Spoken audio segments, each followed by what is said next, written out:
Hello, thanks for listening to The Booking Club, the podcast that brings you today's leading authors and commentators from a table at their favourite places to eat and drink. I'm your host, Jack Aldane, and on this episode I'm going to be speaking to BBC investigative journalist Jane MacSorley about the new Audible original series, I Am Not Nicholas.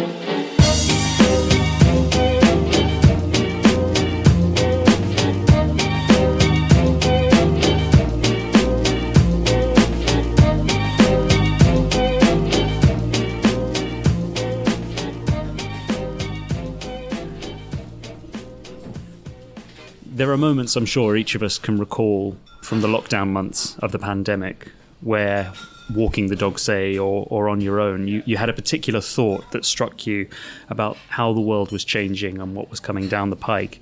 I remember thinking how, while the world appeared to be on pause, someone somewhere right there and then was surely becoming the face of a truly bizarre tale that we'd only hear about once life had resumed. And it only took me 10 minutes of listening to the new Audible original series I Am Not Nicholas, released last month. That's right. For me to realise that that was that tale.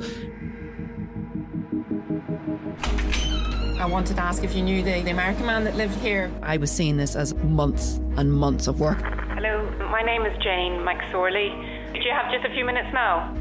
And it has become practically a year. You just don't know what's going to happen when somebody answers that door. Oh my God! Oh my God! He's not dead. No way. I knew he was still alive. I knew right away.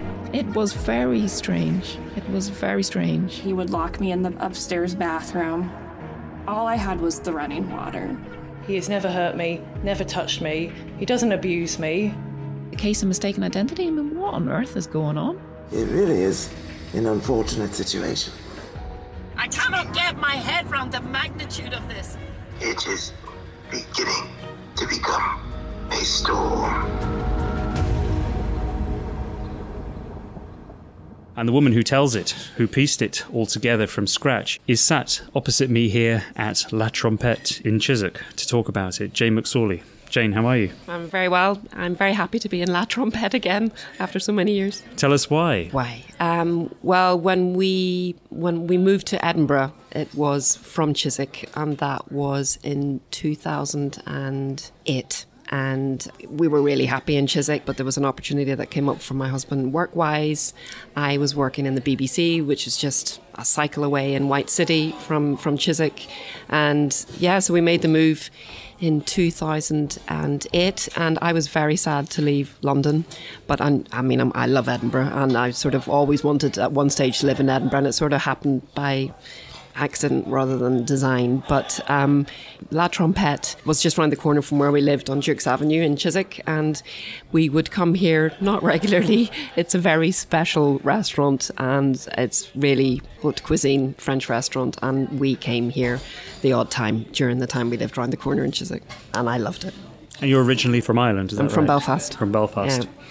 You travelled all the way from Edinburgh to be here, as I understand Absolutely, it. to be with you, Jack Aldane. It's me. Flattered. And to eat in my favourite restaurant. Yeah, absolutely. Well, I cannot wait for us to check out the menu and to order from here. I mean, it is a superb place, incredibly stylish. Well, let's start with this question. Who is Jane MacSorley? Okay. How did you get into the trade of doorstepping the public in a trilby and trench coat? What roughly were the stepping stones that led you to this monster of a story? A gift of a story. And a monster, indeed.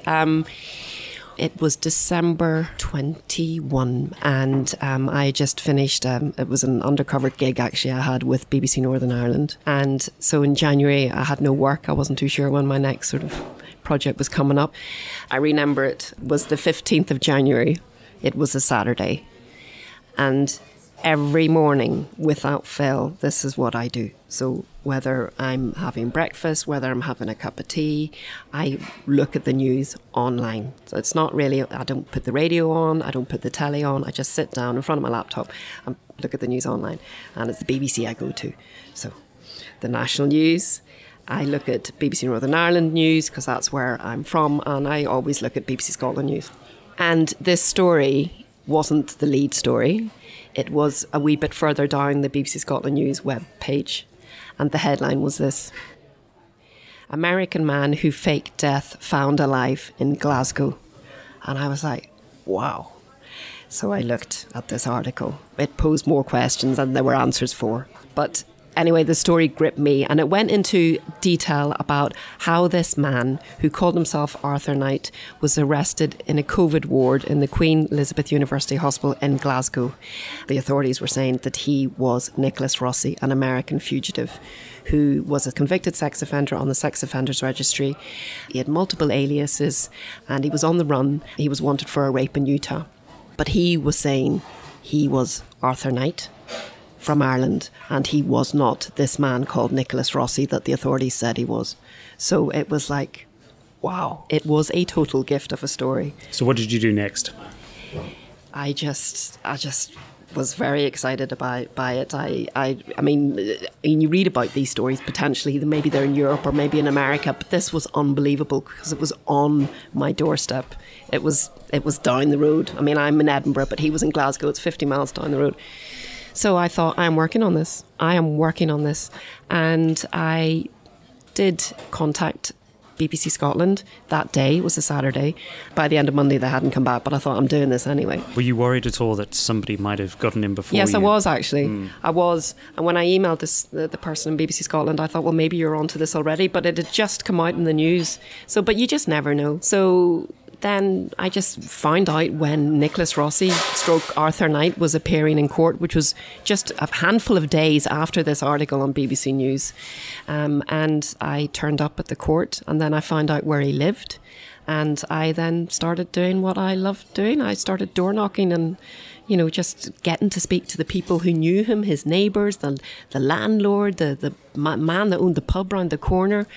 And I was on this story. You say that you knew you had to cover it. What was it about this particular story that you thought, this I have to cover? Well, it had to tick lots of boxes. It was fake death.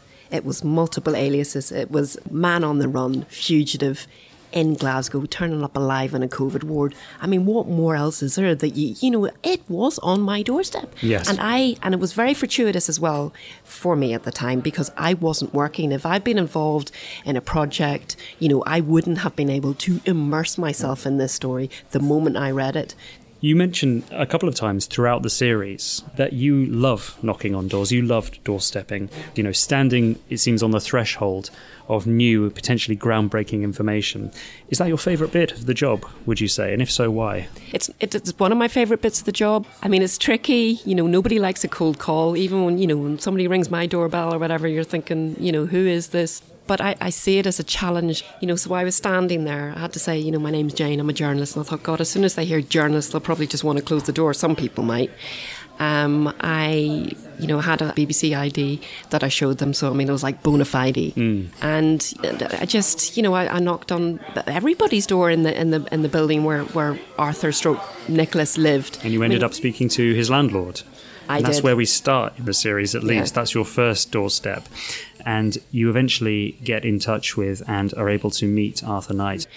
I mean, the stars were aligned in terms of me grabbing the story, in terms of me being able to just go with it from the moment I read it, and also by turning up on Arthur / Nicholas's doorstep, getting into his building, which has at least 10 or 12 flats.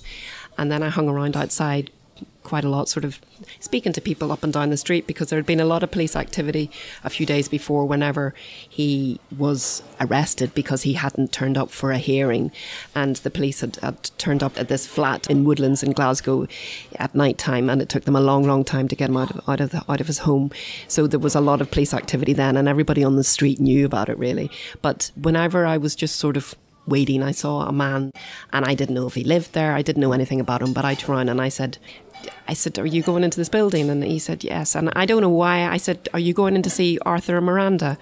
And he said, yes. And he turned around and I asked him who he was, and he said he was their landlord.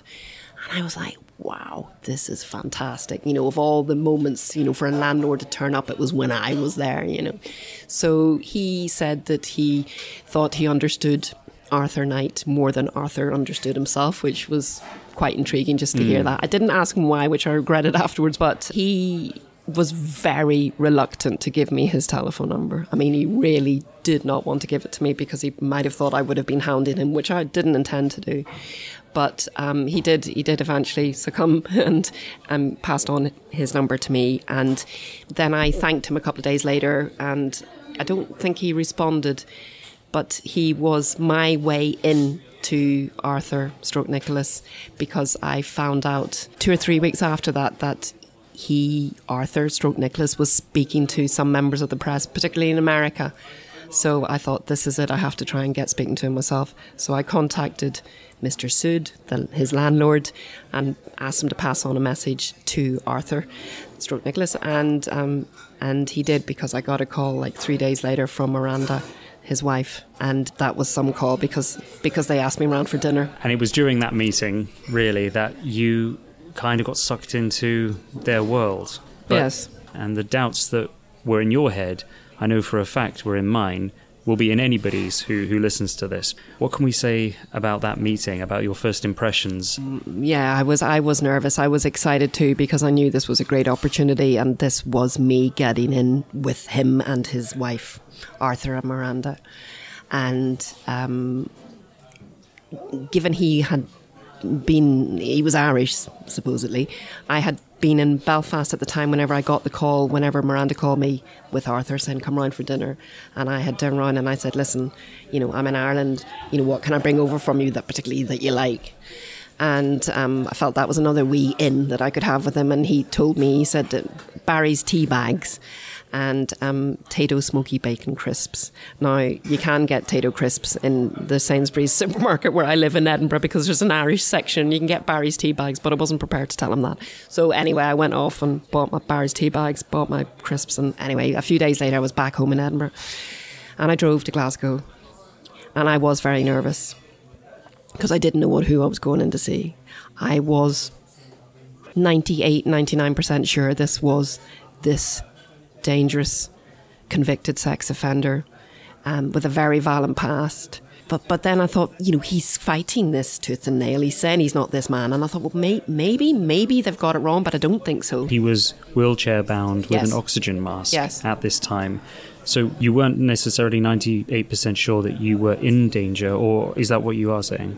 Well, yes, he had been a very sick man. He was in and out of intensive care several times over 3 or 4 months when he was very ill with COVID-19. And whenever I saw him, he was in a wheelchair because, as possibly muscle wastage from all the time he was in hospital, and he had oxygen 24/7.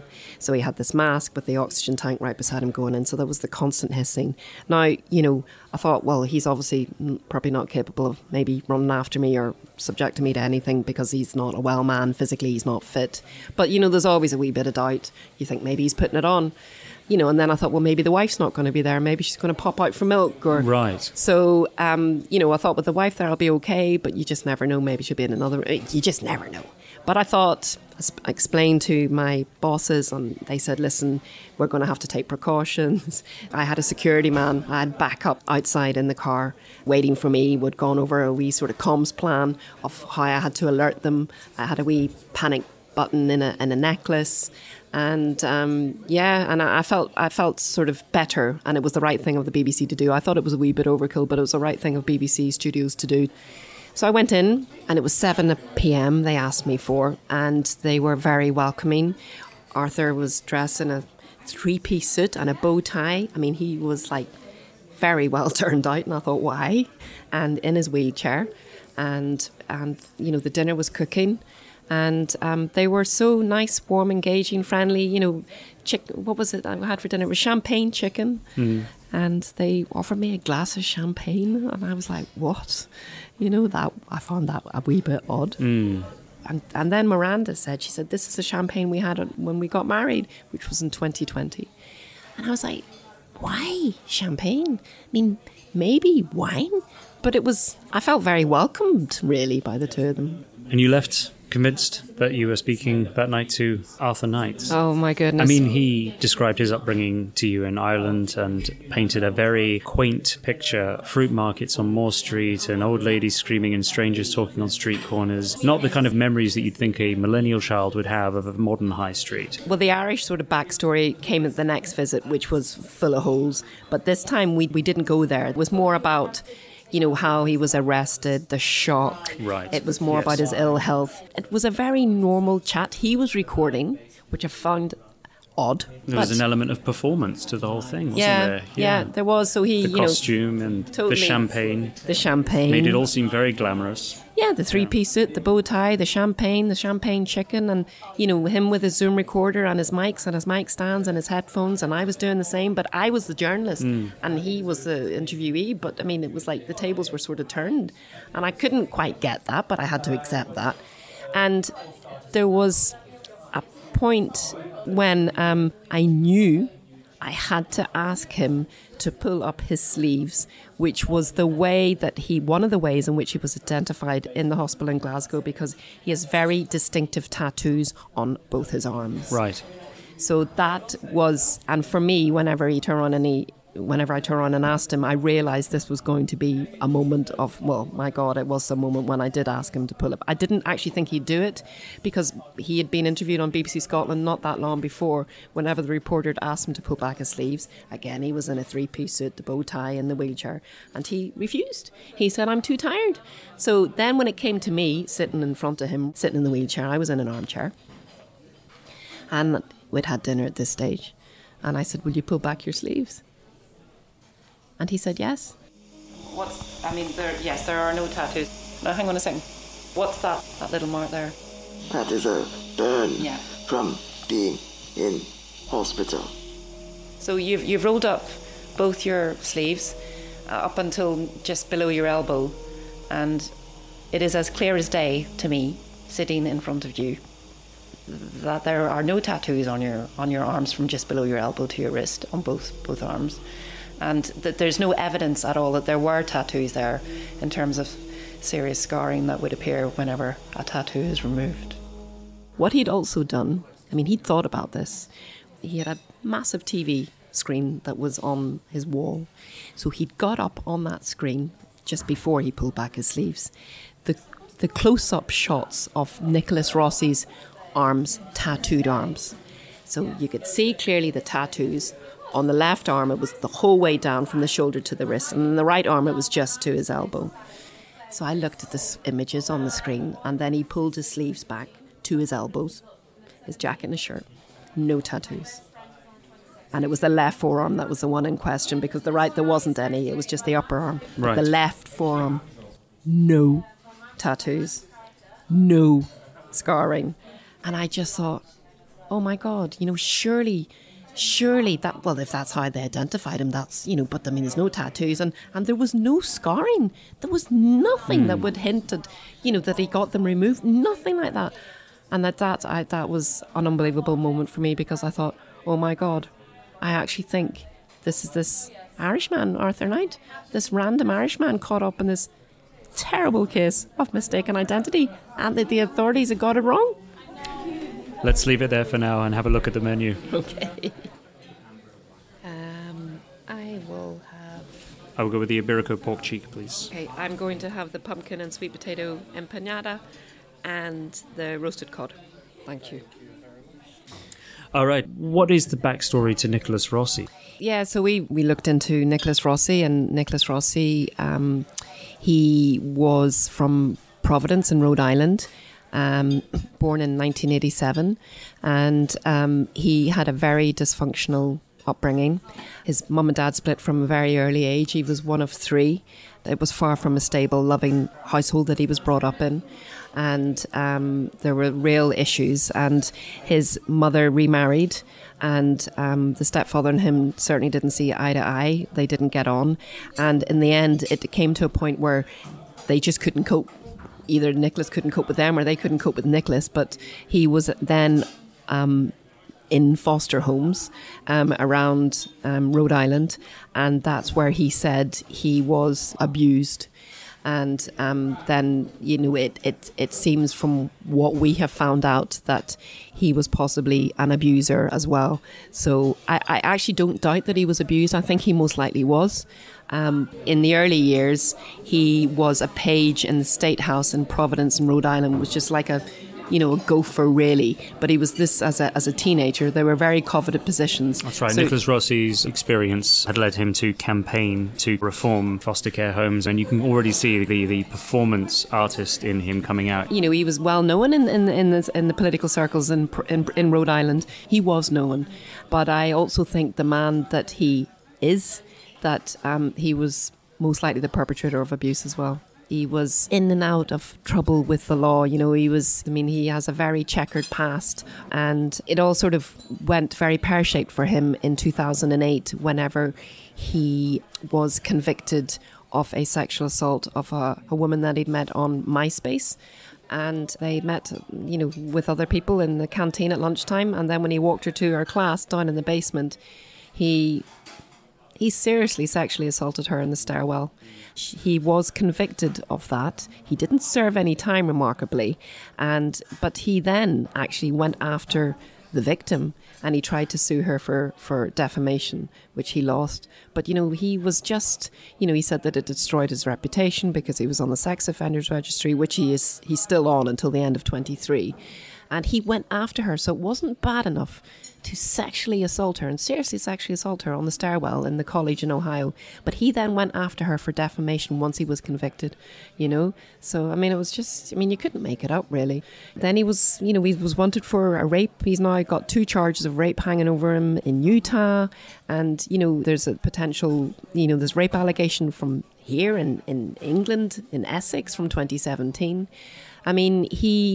We met a number of his victims, whether they were sexual assault victims, whether they're the victim of his financial abuse, his emotional abuse, his physical abuse, his verbal abuse. I was subjected to horrendous verbal abuse by him. Which is when you came to blows, and it was because he wasn't willing to show one other sign that he was distinct from Nicholas. Well, it was something that I'd noticed that I couldn't get over, that nobody else had noticed, but it made sense to me as the weeks and the months went on, why he had his mask on, his oxygen mask. Now, whether or not he needed oxygen, it seemed like, he didn't really, but, the whole mask was part of his disguise. And, I knew, I had very, very strong suspicions that he was, I just needed the proof that he was this dangerous fugitive, violent man, convicted sex offender. I knew he was Nicholas Rossi. But I needed proof, so I was on a mission. And it just happened whenever we were at this joke of a press conference in a hotel in Glasgow. There was only myself, my producer, and the journalist from the Times that were at this press conference. And he had his mask on, and it was quite steamed up. And I noticed, I couldn't take my eyes off it. I noticed this very distinctive gap he had between his 2 upper front teeth. And I looked and I was fixated by it. And I thought, Jesus, what? I've not noticed it before because the mask hides it. So then whenever the press conference, the effort of a press conference was over, I then went online and I put in his Nicholas Rossi image, in the image bit on Google. And there were a number of photographs which showed Nicholas Rossi with this very distinctive tooth gap. And I was like, yes, why has nobody else picked up on this? It was as clear as day, And it just so happened that we hadn't finished our sort of what we were asking him then in the Glasgow hotel. So again, this was very lucky, but he turned around and he said, come round to, our flat tonight and, you can finish off the questions. So I was like, yes, this is it. So myself and my producer, Helen, turned up at his flat. And again, he was recording it all, the whole shebang. He had a big mixing desk. He had everything. He was like more prepared for it than me. But I had the killer question because I had spotted this very distinctive gap between his 2 front teeth. And I knew I had to put that question to him. Anyway, we went round to his flat. And it was even more of a performance for him recording it because he had a massive mixing desk. He had, mic stands and mics and Zoom, H6 recorder like I had. But, it was a mixing desk. And it was like, it took over the living room, a very small living room. So I asked him some questions. They were a bit tricky about, questions that had been legaled and you know, they were difficult questions, but he kept on saying, address me as Arthur Knight and I'm not Nicholas Rossi. Or Nicholas Rossi, as he kept on saying. Exactly, Nicholas Rossi. Thought he would put everybody off the scent pronouncing his name wrongly. So I turned around and I just came to him. And I said, do you have a gap between your two front teeth? Now, for as long as I live, I will never forget this word. And he turned around and he said, a diastema. I thought, he's trying to fool me, or he's trying to... And I turned, and what I should have said, it was, you're so familiar with your tooth gap, you actually know the medical term for it. Anyway, so I asked him again, I said, do you have a gap between your two front teeth? And he said, a diastema? Again. And then it was basically him saying, this interview's over. I said, it's not over. He said, this interview's over, get out of my flat. I wasn't having it.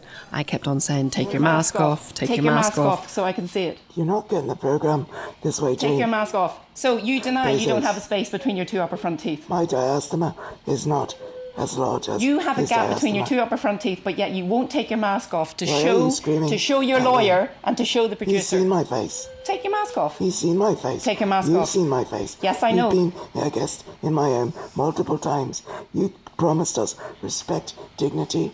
You've sat here. You've lied to me, Arthur. Excuse? You have lied to me. I have not lied to you. You have You're trying to lied do to me. a programme. You're trying to make money. How can you deny you're not this man? I am not that man. You are that trying man. to sell a podcast. This is just like you, and he's got a very distinctive gap between his uppers. I am not that man. Take off your mask. I am not that man. I crossed the line. And I don't say that very proudly. To people listening to you say that you crossed the line, who may want to understand perhaps why you felt you had. Well, he was manipulating me. He was, he thought he was getting away with it, but I wasn't sort of having it. I knew he was Nicholas Rossi. I knew he had this very distinctive tooth gap. I wanted him to take his mask off. Earlier on in the hotel, he actually had taken his mask off to have a 10-minute phone call with a journalist in America. So I knew he could take his mask off. It wasn't an issue. It hadn't been, a few hours earlier in the hotel in Glasgow. And, it was just the fact that he just wanted the interview over. I wasn't backing down, and I have never been like that with a contributor, never. And, I'm no spring chicken, I'm 54, I've been doing this job now for 30 years, and, but I've never met a contributor like him, ever. Let's talk about the faked death and the way that Miranda comes into the story there in a particular way. Yes, so Nicholas Rossi died, in inverted commas, on the 29th of February 2020. And how people found out about it was that there was an online obituary, and he died abroad. His ashes were scattered at sea.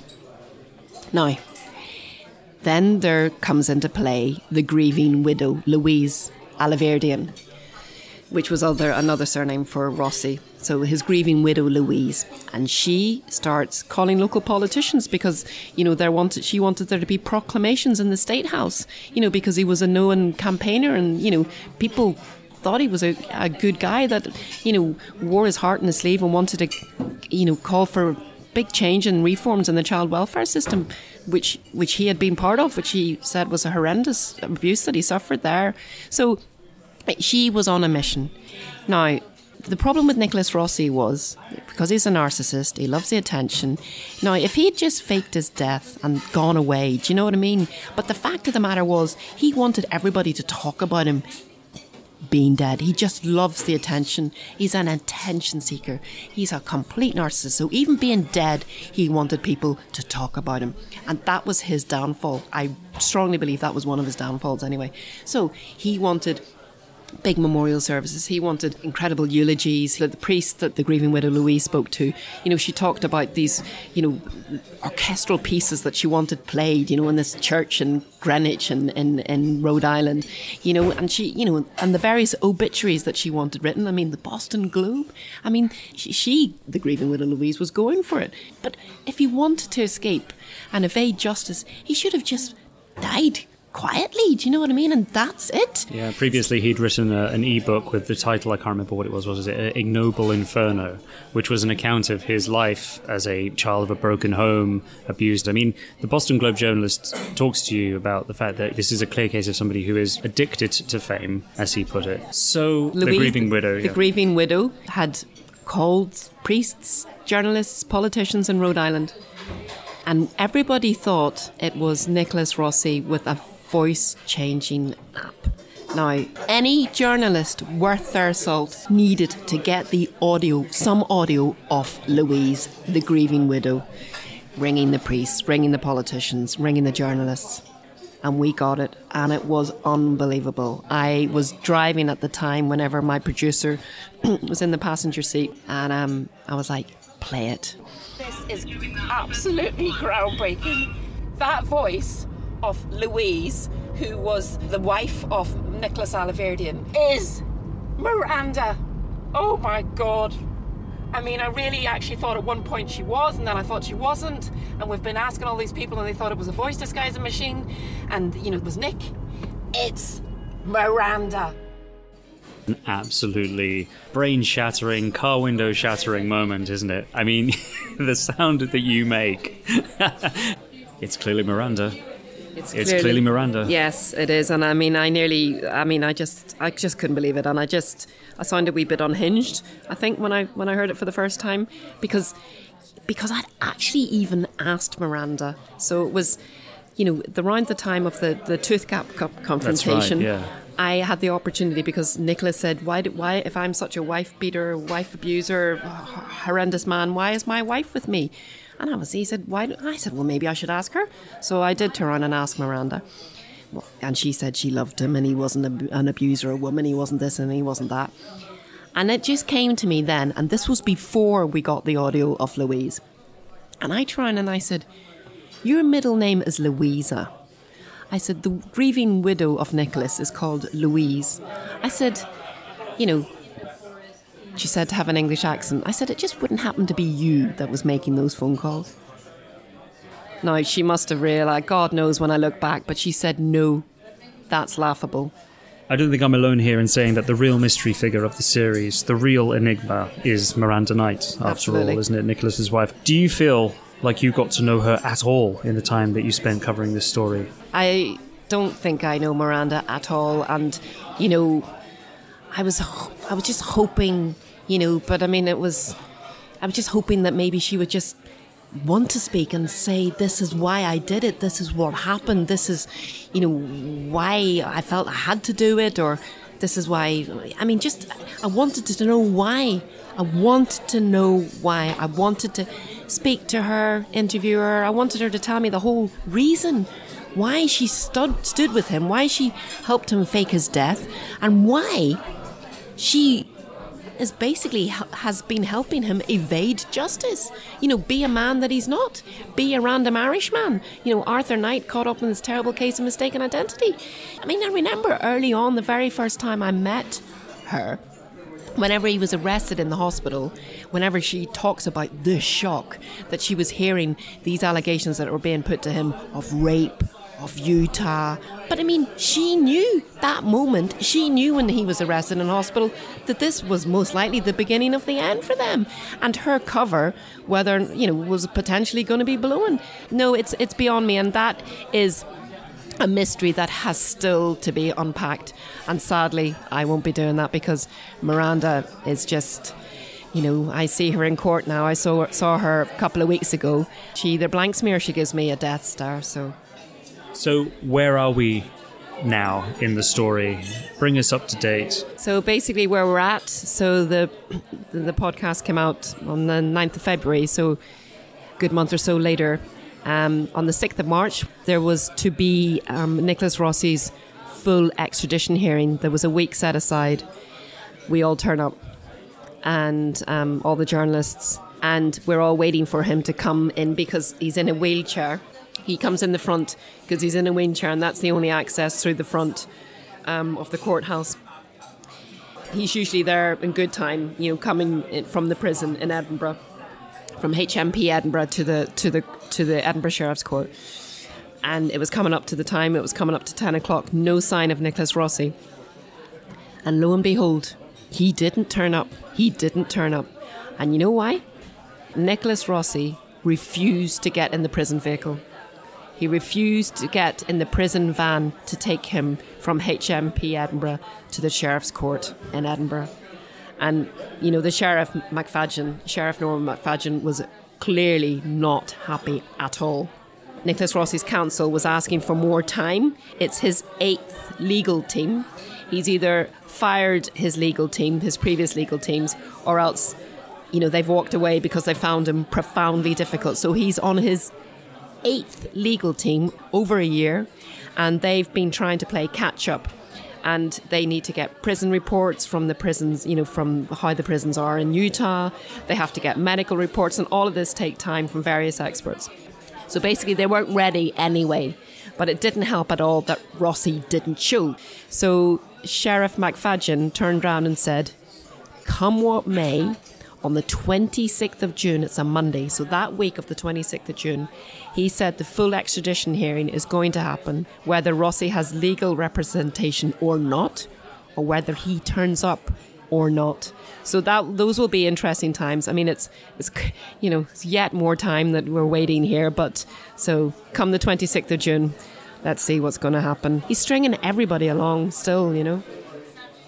I Am Not Nicholas has already proven a hit by quite a significant metric, which is just the sheer competition that exists within the true crime genre at the moment. Let's talk a little bit about that. Why do you think stories like the one you tell are so incredibly popular now? They've always been popular, but let's be clear, they have had a huge boom in the last 10 years, not least because of the podcast medium emerging into the mainstream. I think a reason for that is, I mean, there was always, I think the sort of true crime genre years ago was more sort of aimed at, you know, housewives or women in their 50s perhaps at home and, you know, watching those sort of true crime channels, you know, those American channels.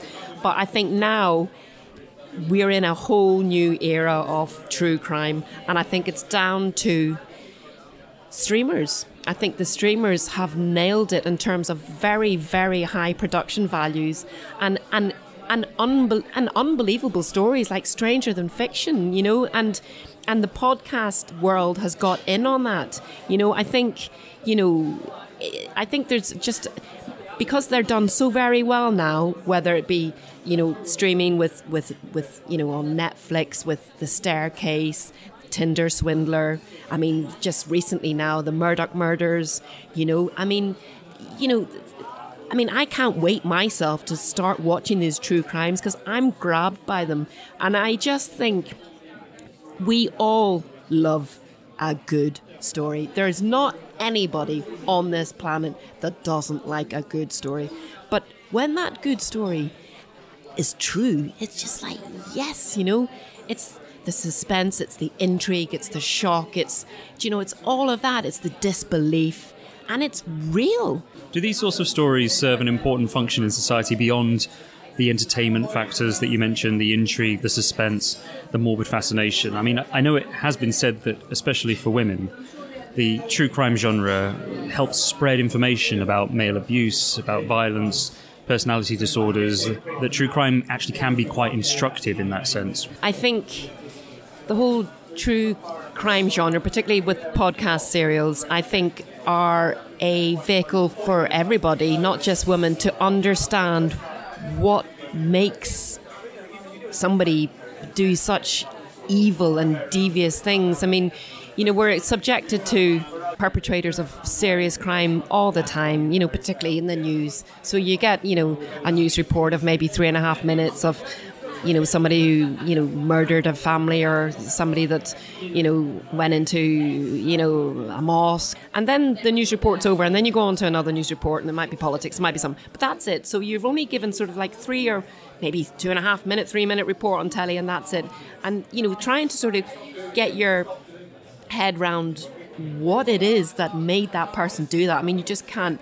But I think a true crime podcast, a bit like, you know, what we have in 9 episodes, you get the opportunity to potentially understand why they might have done something like this. You sort of make a decision in your own mind. You sort of hear all the evidence, all the information. You listen to the victims. You hear from the person themselves, and, you hear the backstory and everything around it. It's like a whole 360-degree storytelling of what's happened. And you are on a journey with me. From the moment I come across that story, you're like holding my hand, you're with me, all this, every step of the way. And I think there's nothing better whenever, that happens. When were you, would you say, most scared during the investigation of the Nicholas Rossi story? There were a couple of times as the sort of unravelling of him and his story went on over the months I was working on it. I actually asked him, because I'd heard in court that he had an Irish driving licence. Mm-hmm. So when I was round at his flat the second time, I asked to see his driving licence, and lo and behold, he couldn't find it. But, it was said in court that he had an Irish driving licence, and I thought, I want to see this driving licence. I want to see the names on it. I want to see the address he uses. So then I had sent him a wee text. In the first 2 or 3 months of me working on the story, I asked him to take a picture of it and to send it to me in a text. And he rang me, and I picked up the phone, and I regretted from the moment I picked up that phone, because he completely lost it with me for asking him about his Irish driving licence. And he basically said, and I wished I had recorded it, but you can't record calls without their consent, and I didn't ask him because I thought that would put him over the edge even further. But I remember him saying to me in a very menacing manner, he said that he had surprises in store for me. And I thought, good God, what on earth does that mean? And I knew how he had been with other people that he thought had wronged him, and I don't know if he thought I had wronged him. But also, whenever I did have that confrontation, for want of a better word, with him about his tooth gap, he sent me a series of very threatening texts straight afterwards, and I must have got 7 back to back. And in the end, I had to block his number. I had to, block his number and his wife's number, Miranda, because I just thought, I cannot deal with these texts, these threatening texts. I don't want to deal with an abusive phone call. I just, this is not what my job plan is. It comes to a point where I thought I just have to draw a line here. Has investigating this story left you with any feelings whatsoever of regret? Any unfinished business? Yes. Things that were left undone, unsaid, unasked? Yes. The unfinished business for me is that I never got to unravel the mystery of Miranda.